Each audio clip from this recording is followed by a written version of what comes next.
इनके जो सुपुत्र हैं उनको तो दिखाई ही नहीं पड़ता है। जो तेजस्वी जी हैं पूर्व डिप्टी सीएम उनको तो दिखाई नहीं, हम तो कहते हैं कि भैया रात में जिसको दिखाई पड़ता है उसको दिन को काम ही दिखाई नहीं पड़ता है। अब इस बार इतना बड़ा जो है बिहार को तोहफ़ा मिला है, चाहे मखाना हो, चाहे हवाई जहाज़ हो, चाहे रेल रेल के क्षेत्र में हो, चाहे सड़क के क्षेत्र में हो, चाहे इंडस्ट्रीज़ के क्षेत्र में हो, लेकिन इनको तो दिखाई पड़ेगा नहीं। बेरोज़गार तो इतना ख़त्म हुआ है, नौकरियाँ इतनी मिली है, जो कितना भी बहाना मार ले और ये कर ले, क्योंकि 15 साल जो इन्होंने राज किया, वो क्या किया? 15 साल लोग कहा कि अब तो वो खेत में जा रहे हैं। तो देखिए खेत में जाने का तो उनका आदत बना हुआ है, क्योंकि पिताजी तो उसी खेत में जो है गन्ने के खेत में बड़े-बड़े लोगों को उठवा के रखवाते थे। लेकिन हिंदू महासभा ने, जो कि पुणे से उनका सीट था, वो हिंदू महासभा पुणे में अपना सीट छोड़ के अब बाबा राव को जिताने का काम किया। बाबा भीमराव को जिताने का काम किया।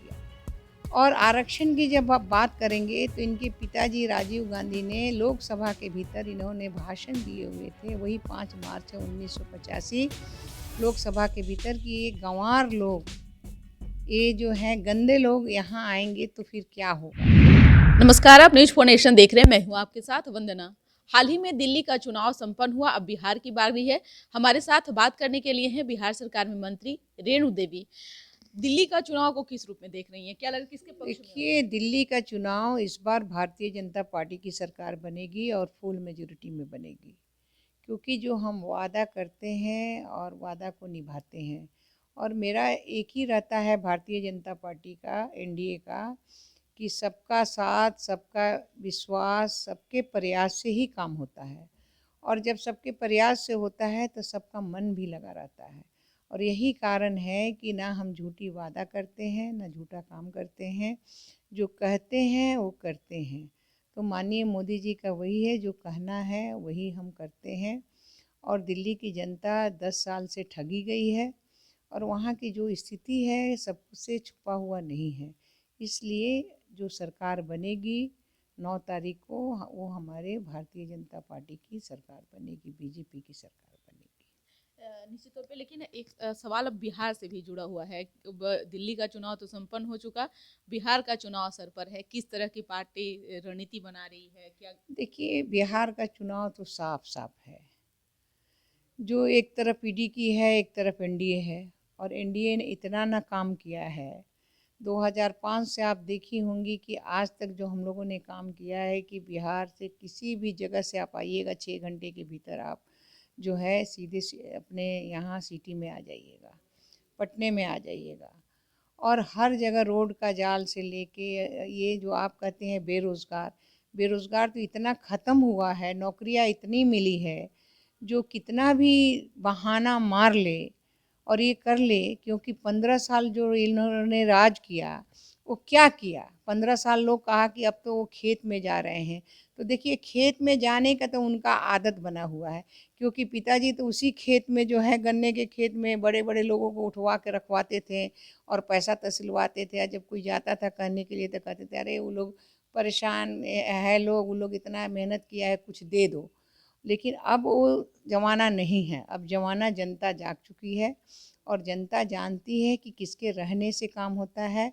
और आज आपको माई बहिनी याद आ रहा है, तो माई बहिनी उस दिन याद नहीं आ रहा था जिस दिन हम लोग त्रिस्तरीय चुनाव के लिए कह रहे थे। लेकिन जब एनडीए की गवर्नमेंट आई और आज महिलाओं का जो मान बढ़ा है, सम्मान बढ़ा है, त्रिस्तरीय चुनाव में 50% आरक्षण महिलाओं को देना एक बहुत बड़ी बात है। जीविका दीदी के माध्यम से बढ़ना बहुत बड़ी बात है। शिक्षक में नौकरी देना, उससे आरक्षण हमारे हर खेल से लेके, और हमारे सिपाही में, आज सिपाही कभी कोई नज़र नहीं आता था महिला, आज 35% महिला हमारी जो है सिपाही बन के सबसे बड़ी देश की अव्वल महिला बनी हुई है। आज खिलाड़ी हमारी अव्वल बहनें बन रही हैं। तो कहने का मतलब है कि हर जगह हम विकास ही विकास कर रहे हैं। नौकरी में भी हम ज़्यादा विकास किए, और आज हमारे यहाँ उद्योग भी इतने आ रहे हैं कि आने वाले कल में हमारे बच्चों को कोई दिक्कत नहीं होगा। और छोटे छोटे माइनर काम करके आप देखे होंगे कि गया को किस तरह से हम लोग डेवलप कर रहे हैं, स्किल्ड में कैसे कर रहे हैं। तो ये सब काम जो पूरे बिहार में दिखाई पड़ा, आज हमारे यहाँ जो है टेक्सटाइल का चनपटिया का मामला है, टेक्सटाइल का चल रहा है, हमारे सामान तो स्विट्ज़रलैंड तक भी जाते हैं। तो कहने का मतलब है कि हमारे बच्चे इतने जो पहले एक मज़दूर थे, आज वो मालिक बने हुए हैं और मालिक बन के काम दिखा रहे हैं। इसलिए बिहार में भी कोई ये नहीं है, हम 225 का टारगेट रखे हैं, निश्चित रूप से 225 बनेगी, चाहे ये जितना भी चिल्ला ले, उससे कुछ होने वाला नहीं। अति विरोधी है, अति पिछड़ा विरोधी है, पिछड़ा विरोधी है, क्योंकि आप स्टार्ट अगर करेंगी तो इनके नाना जी से देखिए। नाना जी जब उनके थे और बॉम्बे से लड़ रहे थे चुनाव, बाबा भीमराव अंबेडकर जी, अब उनको हराने के लिए, उनके पीएस को जिताने के लिए खुद इन्होंने प्रचार किया और उनको हरवाया।